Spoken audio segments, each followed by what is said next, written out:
The French resistance. You can never have too much of a good thing. For instance, there's been 4 Sniper Elite games and 4 Zombie Army games where the key component is sniping Nazis, and watching the deliciously grisly results. Yet getting a 5th helping of Sniper Elite is still a very welcome thing indeed. Can you truly tire of exploding Nazi knackers with high-powered rifle fire? Neen. While each iteration of Sniper Elite hasn't exactly ripped up the rulebook, they do just enough to riff on the previous game in a fun new way. For Sniper Elite 5, it appears things are a teensy bit more open, a lot more flexible in terms of traversal and infiltration. In fact, it seems generally refined and revised to some extent. This time, we're thrust into occupied France in 1944, with locations very much drawn from real-life history thanks to the photogrammetry Rebellion is using for the game. Series hero and king sharpshooter Karl Fairburne returns to help French resistance weaken the Nazi wall and to stifle a sinister Axis plot known as Operation Kraken.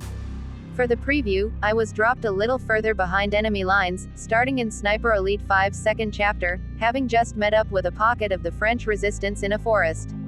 The precarious D-Day landings might feel like they should be the crux of the game's narrative push, but the Sniper Elite series has always mixed a little fantasy in with its depictions of WW2.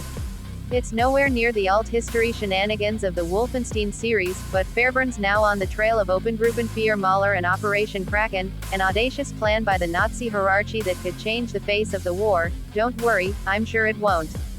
For our hands-on time with the game, we were dropped into its second mission with Fairburne having hooked up with the French resistance in a reconnaissance and intel gathering mission at a lavish French chateau.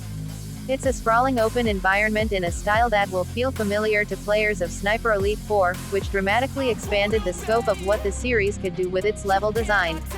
Right from the off, you have 3 clearly defined routes through to the mansion, whether that's deciding to go right up the middle and the main, heavily defended gate, or sweeping through the more lightly guarded ancillary buildings off to the sides. Once inside, it's a case of sneaking through the mansion's hallways, ducking into rooms and trying to find a way into Muller's office to get a peep at his plans. While a frontal assault is an option, in truth you still want to play this as a stealth action game. Since the 3rd game in the series, you've been able to use loud noises to mask your sniper shots, whether that's something in the environment like regular planes flying overhead, or finding a motor to sabotage so that it constantly cracks and sputters to mask your sniper shots. Alternatively, get up close and personal with a silenced pistol and melee takedowns. Customization has steadily evolved in the Sniper Elite franchise.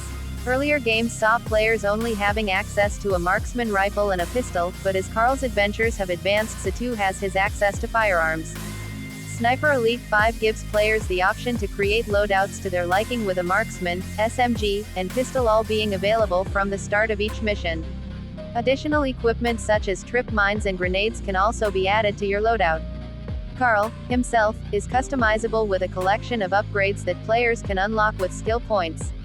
So many opportunities to customize your loadout can lead to disaster in a tactical game, unfortunately, and Rebellion has prepared for this by leaving a few workbenches carefully placed for players to interact with during missions. These provide the opportunity to completely customize your weapon, from stocks to barrels to scopes, all without having to give up your mission progress.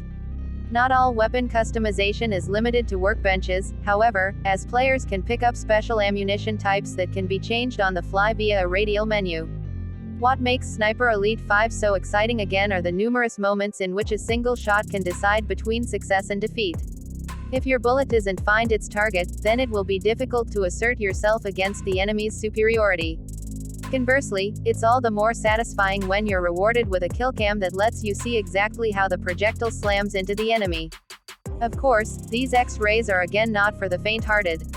There are ways I could have made that exfiltration easier. At the start of the mission, points of interest are marked ahead of the objective. These are smaller pockets of resistance that can be weeded out to create a clearer path out at the end of the mission. They also shake things up nicely upon replay, as you can approach the objective in a variety of ways. One of the options I discovered came from a unit stationed in an abandoned stable. A sniper has perched in the top half of the building's spire, keeping a beady eye on the estate further up the hill.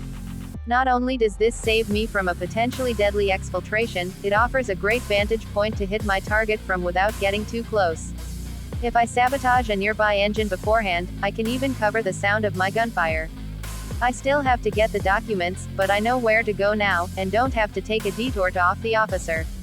I like that Sniper Elite 5 appears to have a better balance of challenge and freedom to experiment. Failure seems to be welcome because Rebellion is eager for you to consider alternative plans if what you think should work doesn't do it. The best part of that is you get to pop more Nazi noggins and nuts, and as we know, you can't have too much of a good thing. Sniper Elite 5 will be released on the 26th of May 2022 for the Xbox Series 10, Xbox One, PlayStation 5, PlayStation 4, and PC.